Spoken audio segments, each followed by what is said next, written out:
Hi everybody, welcome to this final round score booster video for Expert Division of the Lakefront Links 9-hole cup here on the channel. Please remember to hit thumbs up if you don't mind and make sure you subscribe to the channel as well.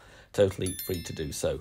Unfortunately, I didn't have the time to cover all 9 holes on this occasion due to work, but instead have picked 4 or 5 holes to focus on that may well help you get a couple of drops along the way. Remember to test with a token. Tweak if you need to according to your clubs and play style. Timestamps in the video description down below. Good luck everybody. Let's kick off with hole number 1. This is a very nasty wind angle and I'm going with a luminary. It doesn't need to be a precision luminary, but it does help. So P5 max rest with a quarterback, white ring touching the rough. Then I'm swapping to my APOC bag. Here I would only recommend you play this shot with an APOC 5 and above. 5.8 top spin and 2 bars of right spin. Strongly recommend you to practice this one a few times. It is, like I say, a luminary bare minimum that you would need. If you've got something a bit better than that, then by all means go with it. Max plus 10, power 3. You can see the precision does help. It's full overpower with a shaky needle, 2 1/4 ball of curl to the right. Like I said, test it in different wind strength and wind angles, because I got just out of the rough here, so it is not without risk, but I just wanted to have a couple of blasts to see if you can get through. Use it if you like, if not, play safe. Hole number 2, we are adding spin first.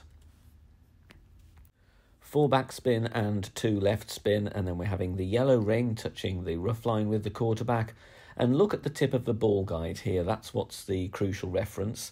You can see there it's in the middle of that light green square column, about 1.5 green squares to the left of the pin, but just have a look at those different shadings on the squares. Try and get in the middle of that column. We've got to push rings here because the trees are in the way with this wind angle, so make sure you replicate the correct push angle, the same one that I'm doing here. It is, as far as I'm concerned, dead straight 630 push. Min plus 5, power 3 numbers. I do 4 rings first and then the remaining rings. Now, don't forget this part here. It's crucial, otherwise you will miss the rough and fly out of bounds. Just before circle break under power. So just that 1 pixel more than where it was showing that the circle breaks. Catching the rough nicely, dropping for the hole in 1. Lots coming up on the channel. Join me and Tommy tomorrow, that is Sunday, 8 PM UK time for our end of season stream. Plenty to discuss, as I'm sure you will agree. That is on Sunday. Also coming up Monday morning for the 7th anniversary tournament, there will be a qualifying round guide with tournament wins for Expert Division. Finally, you can support us on Patreon. The channel is still going to keep going. There will be some content there, general playthroughs, etc. And return to live streaming on a more regular basis. If you want to support us, you can do so. You will get some general elevation sheets to help with tall play and checkpoint challenge, and also early access to content on the channel. Now, on to hole 4, which is the next par 3. We're going with a quarterback rough bump again, 4 back spin and half a bar of right spin. And then look at the yellow ring touching the rough line there, bottom left of the yellow ring touching the rough. And you can see I'm trying to find a point here, which is kind of sticky spot, a little funnel, but it's not very big. But look at the ball guide, it's going there just on the left edge of the cup. So a couple of references there. Make sure you add spin first. Again, this is middle wind angle and middle wind speed, so tweak from there if you can. Adjustment here on this one, it's going to be medium distance, 5% elevation, and we're using power 3 settings. Making the adjustment there. Now we do need a little bit of overpower on this one, so again focus on hitting perfect. You can see here, there's the point where the circle breaks, and that is where I'm going just before that. So it's 1 click before the circle break. So just before circle break, under power, overpower, I'll get that right, overpower, catching the rough very nicely, and we just sneak it in on the left-hand side. Now on to the last par 3, hole 7. This one needs a bit of a tweak. Here I'm setting up with the yellow ring touching the rough and the blue ring touching the beginning of the fringe. And then I'm adding my spin. I would like you to tweak the amount of backspin here. In the video, I'm going with 2.5 backspin and 3 bars of side spin to the right. The adjustment here is medium distance with 10% elevation. and we're playing with power 3 settings. Now, like I said, this one does need a tweak. The reason I'm setting closer to the rough than I did in qualifying round was because otherwise I'd start having to need more side spin, which is then of course not free to play, or use curl, which is never ideal on a par 3. So I'm setting up close to the rough. A great right might hit the rough there. You can see it's intentionally bouncing close to the rough. Just need maybe 1 click less backspin, and that would have dropped for the hole in one. Hole number 9, now we're starting with the APOC, plus 10 with APOC 5 and above.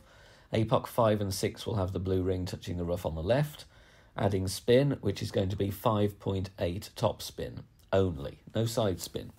APOC 4, you will be at P3 max rest, with 30% of the blue ring overlapping the rough on the left-hand side. You will need your grizzly for the second shot on this hole, so make sure you've got it packed. Adjustment here is maximum distance with 10% elevation.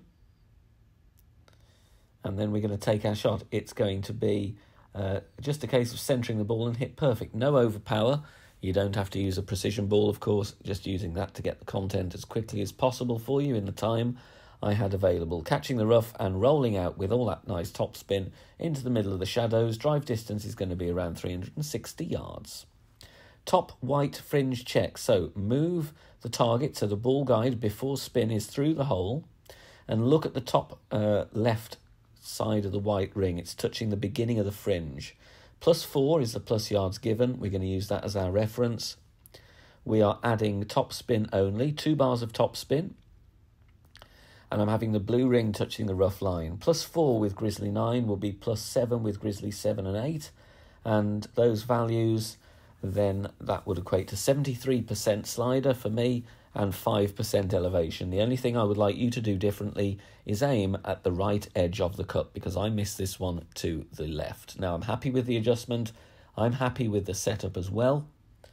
Wind the video back, have a look at the ball guide reference with your spin added. The only thing I want you to do, which I really should have done, and I would have done if I had another attempt, would be aiming at the right edge of the cup. And I believe with that tweak implemented, you've got a good chance of finishing your final round off with an albatross on this par 5. Thanks very much for watching this video here on the channel. If it has helped you in any way, please consider sharing it amongst your friends and clanmates in the game.